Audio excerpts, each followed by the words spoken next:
നന്ദു മാലമോഷണം പോയ കേസൊക്കെ തെളിയിക്കണമെന്ന് തുഷാരനോട് പറയുമ്പോൾ തുഷാര പറയുന്നുണ്ടായിരുന്നു, ആദ്യം നീ ഇവിടുത്തെ കടമ്പയൊന്ന് കിടക്കാൻ നോക്ക്, എന്നിട്ട് അതൊക്കെ തെളിയിക്കാം എന്ന് പറയും.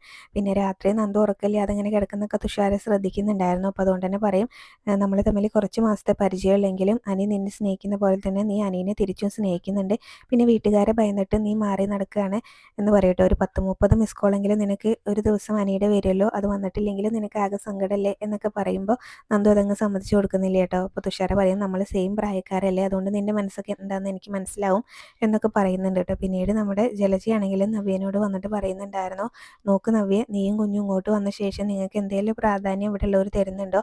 ആ കുഞ്ഞിനെ ഒന്ന് തിരിഞ്ഞു നോക്കുന്ന പോലും ഇല്ലല്ലോ. നീ ഇപ്പോൾ ചെന്ന് നോക്ക്, ആദർശിൻ്റെ കുഞ്ഞിനെ നടുക്കിരുത്തിയിട്ട് മുത്തശ്ശനും മുത്തശ്ശിയും കൂടെ കളിപ്പിക്കുന്നുണ്ടാവും എന്നൊക്കെ പറയും കേട്ടോ. അപ്പം നിൻ്റെ കുഞ്ഞ് ഇവിടുത്തെ ഒരു പുറമ്പോക്കാണെന്നുള്ള രീതിയിലാണ് എന്നൊക്കെ ഇങ്ങനെ പറയുമ്പോൾ നവ്യ പറയുന്നുണ്ടായിരുന്നു, എനിക്ക് അങ്ങനെ തോന്നിയില്ല എന്ന് പറയട്ടോ.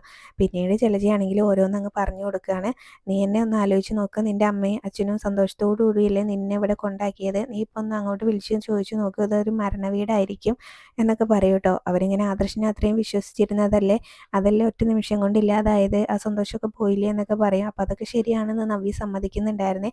അപ്പോൾ ആദർശിൻ്റെ കുഞ്ഞിന് തന്നെയായിരിക്കും ഇനി ഇവിടെ പ്രാധാന്യം കൂടുതൽ, നിൻ്റെ കുഞ്ഞിന് അത്രയും ഒരു പ്രാധാന്യമൊന്നും ഉണ്ടാവില്ല എന്നൊക്കെ ഇങ്ങനെ പറഞ്ഞ് ഇളക്കി വിടുന്നുണ്ട് കേട്ടോ നവ്യനെ.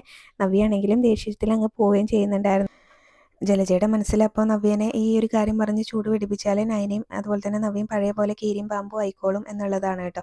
പിന്നീട് മുത്തശ്ശനും മുത്തശ്ശിയും കൂടെ ചന്തുമോളെ കളിപ്പിച്ചുകൊണ്ടിരിക്കുകയാണ്. മോളോട് സ്കൂളിൽ പോകണ്ടേ, നന്നായിട്ട് പഠിച്ച് മോളുടെ അച്ഛനെ പോലെ തന്നെ നല്ലൊരു സ്ഥാനത്തെത്തണം, വലിയ ആളാവണം എന്നൊക്കെ പറയും കേട്ടോ. അപ്പോൾ അത് കേട്ടുകൊണ്ടാണ് നവ്യ അവിടേക്ക് വരുന്നത്. അപ്പോൾ ഇവളെ മാത്രം വലിയ ആളാക്കിയാൽ മതിയോ, ഞാനും എൻ്റെ കുഞ്ഞു ഇങ്ങോട്ട് വന്ന ശേഷം മുത്തശ്ശി ആ കുഞ്ഞിനൊന്നും എടുക്കുക പോലും ചെയ്തില്ലല്ലോ എന്നൊക്കെ പറയുന്നുണ്ട്. അപ്പോൾ മുത്തശ്ശൻ പറയും, ഞാനങ്ങനെ തലയുറക്കാത്ത കുട്ടികളെ എടുക്കാറില്ല, പിന്നെ വസുന്ധര എടുക്കുന്നുണ്ടല്ലോ എന്ന് പറയൂ കേട്ടോ. പിന്നെ അത് മാത്രമല്ല മുത്തശ്ശിയും പറയുന്നുണ്ടായിരുന്നു, ഇവിടെ ഒരുപാട് കൊച്ചുമക്കളൊക്കെ ഉണ്ടായിട്ടുണ്ട്, അവരൊക്കെ ഒന്ന് പിച്ച വെച്ച് നടക്കാനായപ്പോഴാണ് മുത്തശ്ശൻ കൈ പിടിച്ച് നടത്തുകയൊക്കെ ചെയ്തിട്ടുള്ളത് എന്ന് പറയുന്നുണ്ട്. അപ്പോൾ അത് മാത്രമല്ല പിന്നീട് നവ്യ പറയും, ആ സമയത്തൊക്കെ മുത്തശ്ശൻ തിരക്കലായിരുന്നല്ലോ, ഇപ്പം അങ്ങനെയല്ലല്ലോ, ഏത് സമയത്തും വീട്ടിലുണ്ടല്ലോ എന്നൊക്കെ പറയും. നിങ്ങൾ ഇവൾക്കാണ് കൂടുതൽ പ്രാധാന്യം കൊടുക്കുന്നത് എന്നൊക്കെ പറയുമ്പോൾ മുത്തശ്ശി ചന്തമോളോട് പോയി കളിക്കാൻ പറഞ്ഞിട്ട് കുട്ടീനെ അവിടെ നിന്ന് അങ്ങ് പറഞ്ഞയക്കുന്നുണ്ട് കേട്ടോ. എന്നിട്ട് നവ്യനോട് പറയും, മോളുടെ മുന്നിൽ വെച്ച് ഇങ്ങനെയൊന്നും പറയരുത് എന്നൊക്കെ പറയുന്നുണ്ട് കേട്ടോ. അപ്പോൾ പിന്നെ അത് മാത്രമല്ല മുത്തശ്ശൻ പറയുന്നുണ്ടായിരുന്നു, മോളുടെ മനസ്സിനെ ചൂട് പിടിപ്പിക്കാൻ ഇവിടെ ഒരുപാട് ആളുകളുണ്ട്, മോൾ അതൊന്നും കേട്ടോണ്ട് വീട്ടിൽ ഉള്ളിലൊരു പ്രശ്നം ഉണ്ടാക്കരുത് എന്ന് പറയുമ്പോൾ, ഞാൻ ആരും പറഞ്ഞ് കേട്ടിട്ട് വന്നതല്ല, എനിക്ക് തോന്നിയ കാര്യങ്ങളാണ് ഞാൻ പറഞ്ഞത് എന്ന് പറയും. പിന്നീട് ആദർശിനോടുള്ള ദേഷ്യം മുഴുവൻ മുത്തശ്ശനോട് പറയുന്നുണ്ടായിരുന്നു. ആദർശേട്ടൻ ശരിക്കും പറഞ്ഞാൽ എൻ്റെ അനിയത്തിയുടെ ജീവിതം ഇല്ലാതാക്കുകയല്ലേ ചെയ്തത് എന്നൊക്കെ ചോദിക്കും കേട്ടോ. അപ്പോൾ മുത്തശ്ശനാണെങ്കിലും നവ്യനോട് ഇങ്ങനെ ചോദിക്കുന്നുണ്ടായിരുന്നു, ആദർശിൻ്റെ ഭാര്യ നയനയല്ലേ, അവൾക്കില്ലാത്ത വിഷമമൊന്നും മോൾക്ക് വേണ്ട എന്ന് പറയൂ കേട്ടോ. അപ്പോൾ എന്തായാലും പിന്നീട് മുത്തശ്ശി പറയുന്നുണ്ടായിരുന്നു, മോൾ ഒരിക്കലും ആദർശിനെ പഴിക്കരുത് എന്ന് പറയുമ്പോൾ നവിക്ക് അങ്ങ് ദേഷ്യം വരുന്നുണ്ടായിരുന്നു കേട്ടോ. അയാൾ വലിയൊരു തെറ്റാണ് ചെയ്തത്, ഇനി എന്തായാലും എനിക്ക് അയാളെ വെള്ളപൂശാനൊന്നും പറ്റില്ല എന്ന് പറയുന്നുണ്ടായിരുന്നു. അയാളുടെ സ്ഥാനത്ത് അബി ആയിരുന്നെങ്കിൽ ഞാൻ അബിനെ തള്ളി കളഞ്ഞിട്ട് അപ്പോഴേ അവിടുന്ന് പോഹേനെ എന്ന് പറയൂ കേട്ടോ. അത് കേൾക്കുമ്പോൾ മുത്തശ്ശിക്ക് ചെറിയൊരു ഷോക്ക് ആവുന്നുണ്ട്. സത്യം പറഞ്ഞാൽ അബിയാണല്ലോ ഇവിടെ പ്രതി. അതുകൊണ്ട് തന്നെ പിന്നീട് നവ്യാണെങ്കിലും ആദർശിനെ കുറേ കുറ്റപ്പെടുത്തുന്നുണ്ട്. എല്ലാം കേട്ടുകൊണ്ട് മുത്തശ്ശി നിൽക്കുകയാണ് കേട്ടോ. ഒന്നിനും ഒരു മറുപടിയും കൊടുക്കുന്നില്ല. നവ്യ പറയാനുള്ളതെല്ലാം പറഞ്ഞിട്ട് അവിടെ നിന്ന് അങ്ങ് പോകുമ്പോൾ മുത്തശ്ശിനോട് ചോദിക്കുന്നുണ്ടായിരുന്നു, ഇതിനൊക്കെ നമ്മൾ എന്ത് മറുപടി പറയാനാ എന്ന് പറയട്ടോ.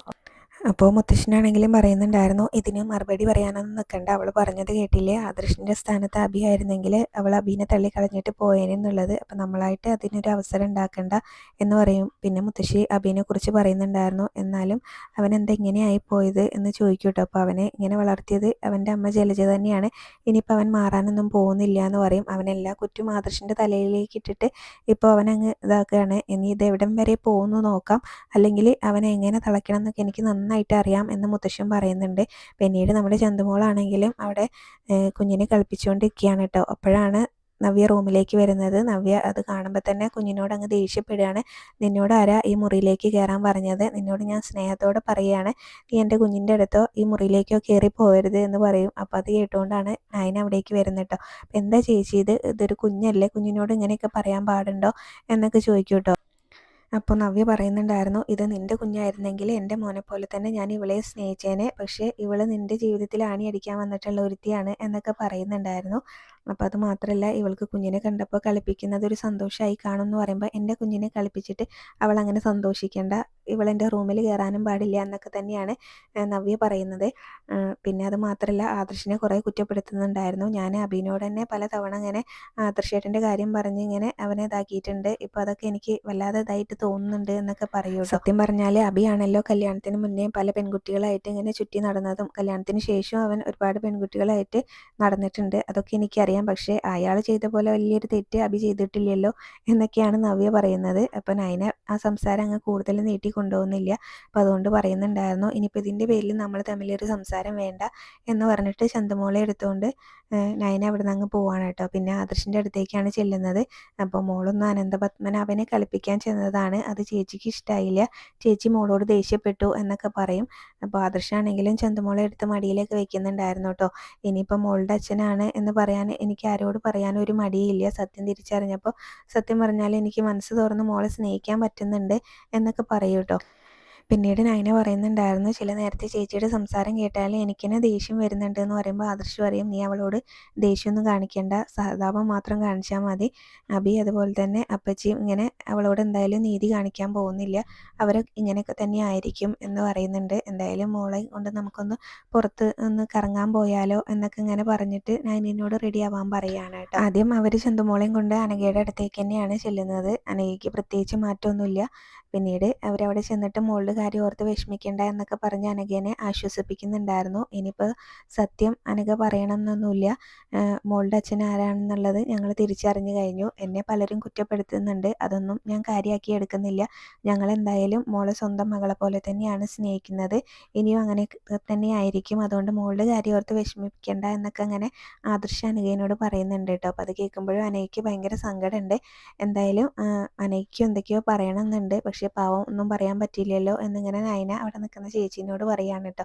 പിന്നീട് മോള് കുറച്ച് സമയം അമ്മയുടെ അടുത്ത് ഇരിക്കട്ടെ എന്ന് പറഞ്ഞിട്ട് അവർ പുറത്ത് നിൽക്കാമെന്ന് പറഞ്ഞിട്ട് ആദർശ് നയനെ വിളിച്ച് പുറത്തേക്ക് പോകുന്നുണ്ട്. പിന്നെ കാണിക്കുന്നത് ചന്തുമോൾക്ക് ഐസ്ക്രീമൊക്കെ വാങ്ങിച്ചു കൊടുത്തിട്ടുണ്ട്.